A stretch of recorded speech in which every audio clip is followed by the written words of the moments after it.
Good morning to everyone.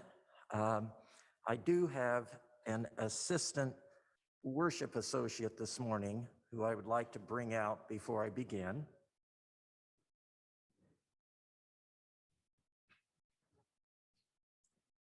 And my assistant is none other than Winnie the Pooh. Everyone recognizes Winnie. As I was thinking about the topic for the month of December, which is opening to joy, my Pooh Bear came to mind. So how did this Winnie the Pooh come into my possession? And why do I associate it with joy?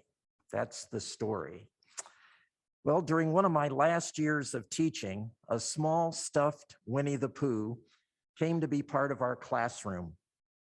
I don't remember how he found a home with us, but he became a regular fixture in the class with a comfortable spot on my desk. And this was just a very small stuffed Pooh.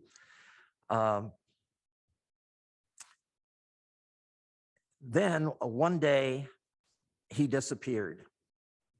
Eventually, one of my students noticed and asked what had become of Pooh.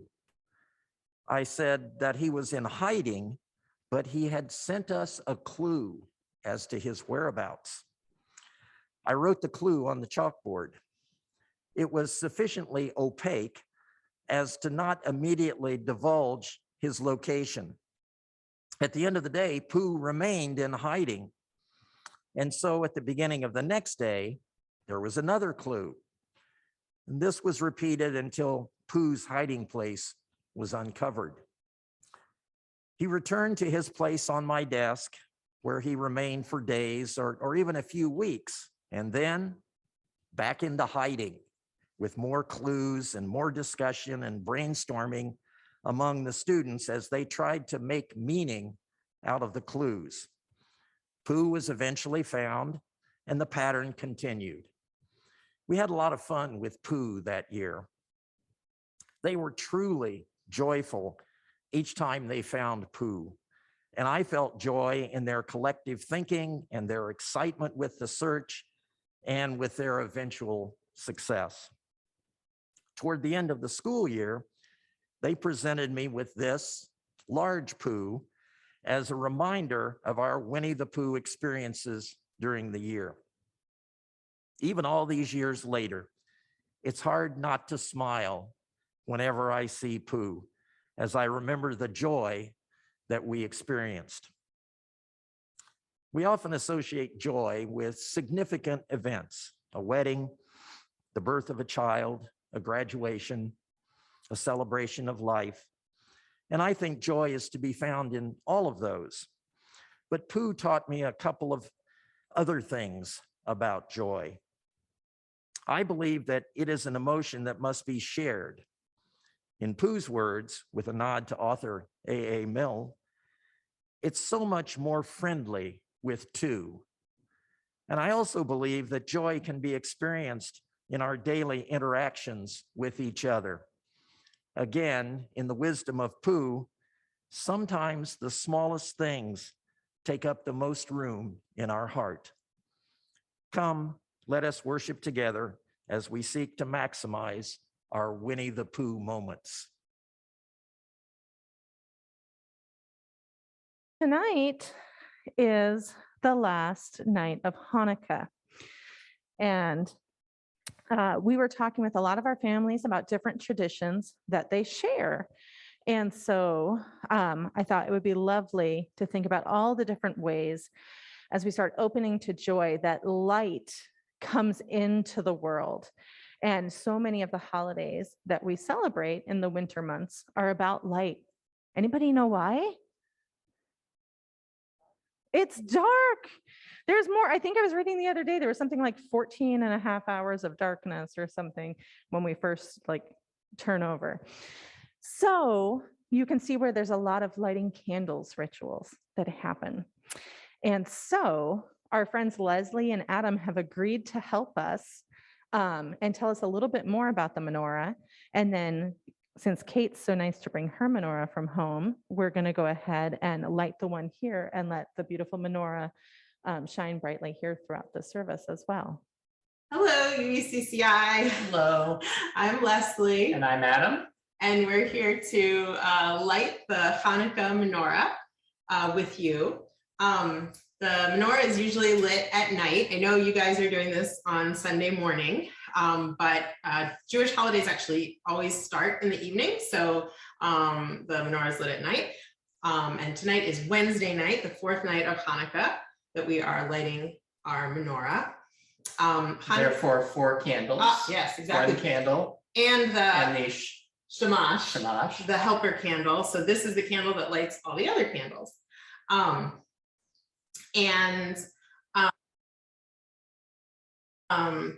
candles are, we light the newest candle first, and this is the newest candle tonight. So you'll see when we light that that's what we'll do. Hanukkah commemorates the victory of the Maccabees, which was a group of Jewish rebels over the Seleucid Greek army in 164 BCE. The Greeks had taken over the temple in Jerusalem, and the Maccabees won it back. And then there was only enough oil. It looked like there was only enough oil for one night to keep the everlasting light that was always lit in the temple lit. But then it is said that a miracle occurred, and that little bit of oil lasted for 8 days. And that's why we have 8 nights of Hanukkah and light 8 candles on Hanukkah. And because it's all about the oil, we eat things that are fried in oil, most famously latkes, which are potato pancakes. We also have jelly donuts called sufganiyot that we eat, and a bunch of other things that Jews all around the world eat fried in oil. Anyway, so we are going to sing a couple of prayers and light our candles. The prayers basically thank God for having us light the menorah, light the candles, and for helping our ancestors to make it to, through all of their struggles. And so we're gonna go ahead and light the menorah. Baruch atah Adonai, Eloheinu melech haolam, asher kitshanu b'mitzvotav, Itzivanu lahadlik ner shel Hannukah. Baruch atah Adonai, Eloheinu melech haolam, she'asa nisim lavoteinu bayamim ha'em ba'azman hazeh. Happy Hanukkah! Thank you to Kate and Lesley and Adam for sharing. And now, children, if you would like to join Kate and I, we're going to go to the water room and we are going to play some dreidel. And we have our safety and security team on standby for this, led by Margot back here. Thank you, Kate and Adrienne. Thank you to all and to Lesley and Adam for sharing in this important ancient ritual with modern importance. The first reading this morning is Still So Much by Reverend Gretchen Haley. Come in, all who long to know how to love this world, how to keep eyes open, hands unclenched, arms wide, breathing deeply in and out. This is a time to practice because there is still so much good and beauty and joy, but it can be hard to keep telling this tale with all the news and the wind and the rain and the trembling earth. Who wants to love this life anyway? Come in, all who teeter on this edge of cynicism, brokenhearted and trying still to remember laughter and kindness and the chance to be alive in these days when so much is at stake.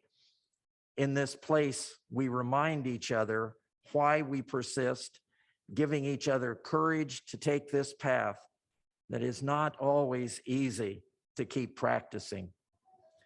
This love that cannot will not let us go, and still calls us on. Our second reading today is called Benacht by John O'Donohue.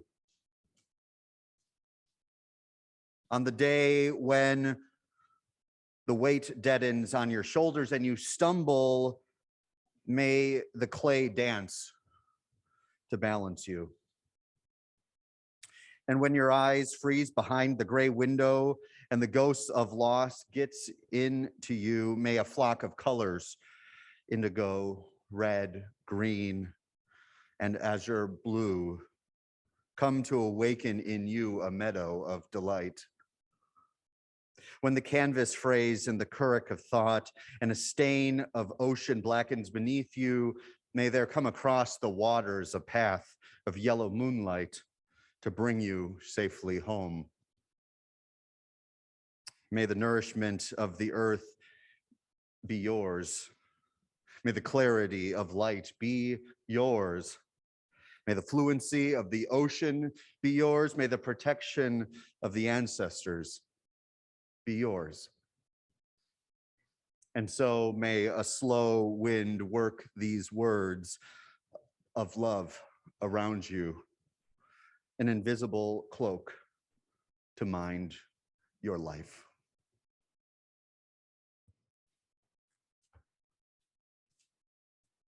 Earlier this week, I met with someone who was wanting to learn more about Unitarian Universalism and about our community here at UUCCI. I was happy to sit down with this person because it is in these types of conversations with individuals who are not yet familiar or not that familiar with our history, principles, and practices of this religion that I am reminded of the privilege and challenge of being born and raised in this religion. You see, I found that it is often easiest to take for granted that which is most familiar or natural in one's life. And for me, what has been second nature in all the years I have devoted to this living tradition, I am grateful. Truly, I feel blessed in the moments of witnessing to the newness, the freshness, and the transformation visible on the faces of those who come to learn about Unitarian Universalism for the first time. Remember, you can only experience something for the first time once. And yet I was reminded by that conversation that even in the forgetfulness of that which is second nature, there is an invitation that pops up now and then. Perhaps it is even always available to us to open to the joy that is feeling at home, or at least finding a home in this universe. Our theme for this month of December is opening to joy. Opening to joy. Not joy alone, but opening to joy, opening towards joy, perhaps, not declarative, open to joy or open joy, like go there or open this jar that never seems ever to loosen. No, our theme this month is opening, actively opening to joy. It is an invitation, a process, and a journey, and one, thankfully, we are on together, here and online together. And on Sundays, such as this one, I feel particularly aware of our gifts, of the gifts our way of moving and being in this life as UUs can offer one another and the world. You see, opening to joy is like a home game for those of us that branch out on the liberal limb of spirituality and ethics. Opening to joy is sort of in our wheelhouse, so to speak. It is characteristic, part and parcel of who we are and how we are as a people. Opening to joy is both symbolic and consequential to our identity, past, present, and I dare hope, future. Off the bat, it is important to name that opening to joy is deeply interwoven with being aware of our sorrow. As I've said before, opening to joy is not a running away from sorrow, nor a remedy for it. We here do not check part of ourselves at the door, whether that is part of our hearts or of who we love, or of our hopes and dreams, or of our fears and concerns. No, we bring all of that as we open those doors and enter into the sanctuary or onto Zoom or to any room where beloveds gather. In here and in this community or wherever we go. Opening to joy is an invitation to opening our hearts to the fullness and completeness of life in all of its complexity and messiness. My colleague, the Reverend Gretchen Haley, who serves the UU congregation in Fort Collins, Colorado, writes, "Come in, all who long to know how to love this world, how to keep eyes open, hands unclenched, arms wide, breathing deeply in and out. This is a time of practice because there is still so much good and beauty and joy." She reminds us that there is a lot to learn in this life. We know that. We know that, most notably how to love and to be loved, how to open our eyes, how to extend our arms and relax our chest so that we might breathe deeply in and out, that we might practice. Why? Because there is still so much good and beauty and joy. And that goodness, beauty, and joy is present within each of us, among us here in this community and online and beyond these walls, despite the pain and suffering that knows all corners of our own hearts and this world as well. And so because we are a people of active hope, or we might say of courageous hope, we choose to enter, rejoice, and come in. Now, as we come in, as we settle in our homes and in the sanctuary for an hour this morning or on another Sunday or throughout the week, what is it that constricts and obstructs our opening to joy? It is hard. It has been hard for 2 years and for most of your lives. And so I ask again, what is it that constricts or obstructs our or your opening to joy? This is not a rhetorical question. Think for a moment of the obstacles in your life or the obstacles in your heart that inhibit your journey of opening to joy.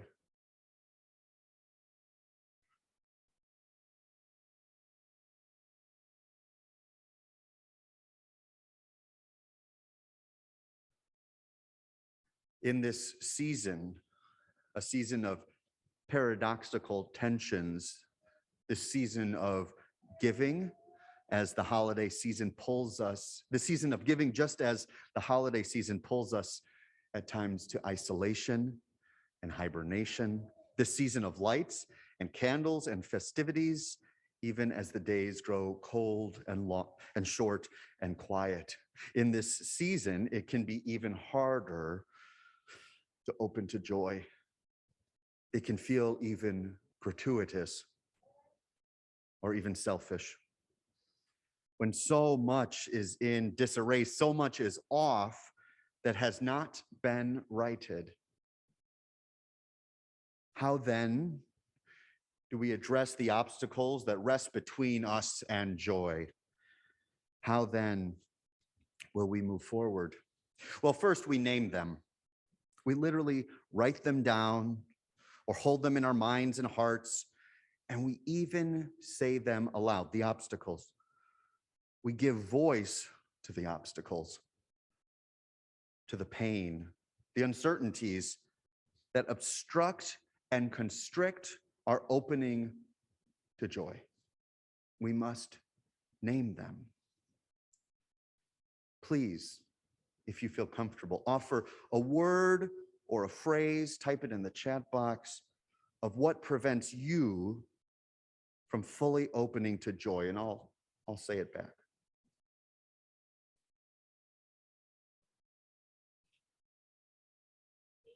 Fear. Say that one. Inertia. Death. Bad news.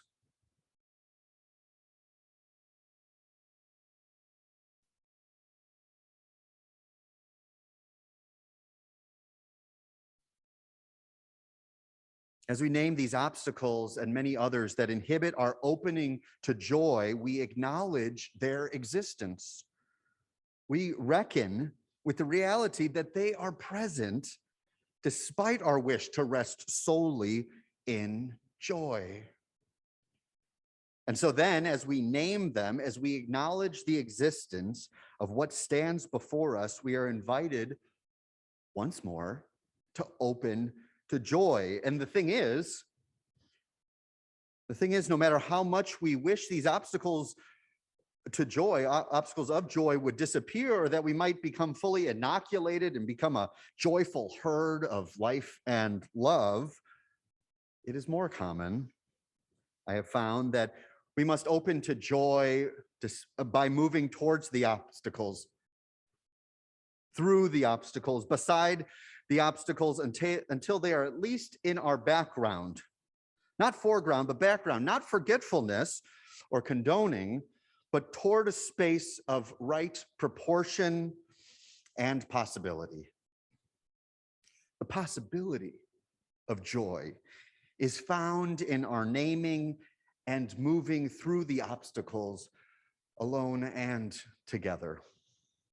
The possibility, the antidotes to obstacles of sorrow and suffering is not found in our denial, but in our collective courage and hope for more, for something more than just pain in this life, more than walls and division, something more like arms to embrace, bridges to connect, and people to journey with in this life. That belief that something more is possible is deeply rooted in our liberal religious worldview. It says more love is possible, more justice is possible, and joy, well, joy is something in this moment and the next we may open to as a resilient retort to the forces that seek to obstruct and constrict our hearts and lives, that seek to get in the way of where we are surely headed. Gretchen Haley goes on to acknowledge this tension, though. As she writes, it can be hard to keep telling this tale, with all the news and the wind and the rain and the trembling earth. Who wants to love this life anyway? Come in, all who teeter on the edge of cynicism, brokenhearted, and trying still to remember laughter and kindness and the chance to be alive. In these days when so much is at stake, in this place, we remind each other why we persist, giving each other courage to take this path that is not always easy, to keep practicing this love that will not let us go and still calls us on. My friends, we persist because we have chosen to come in. We persist because we have chosen to come in from the rain and find shelter and strength as a community. We persist in a desire to continue to live despite the pain. Continue to live, to practice, to love, and to keep feeling, to keep growing and forming and transforming forward. Transforming forward. And it is in that choice that we have made and must continue to remake that we are able to remember those memories, that history of newness, of freshness, and of visible opening. We have moments that help us to feel that we have found a home in this universe, if for only a short time. And so with gratitude, we pause along our journey to remember with blessings here that we may name and that may accompany us through this life. Benacht is a Gaelic word meaning blessing. Although if it was a different language, in my first assumption, it sort of sounds like good night. Benacht. So whether it be the morning or the evening, whether the sun has risen or is still asleep, I offer these words from John O'Donohue to guide us forward. May the nourishment of the earth be yours. May the clarity of light be yours. May the fluency of the ocean be yours. And may the protection of the ancestors be yours. There is no greater joy I have than to stand before you and sit with you, to know and learn from you and move forward beside you in this life. May our journeys this month and in the days to come acknowledge the obstacles, name them, but never lose sight of the joy that is ours to open. What a gift it is. What a gift this is. And you are today and always. May it be so. And amen.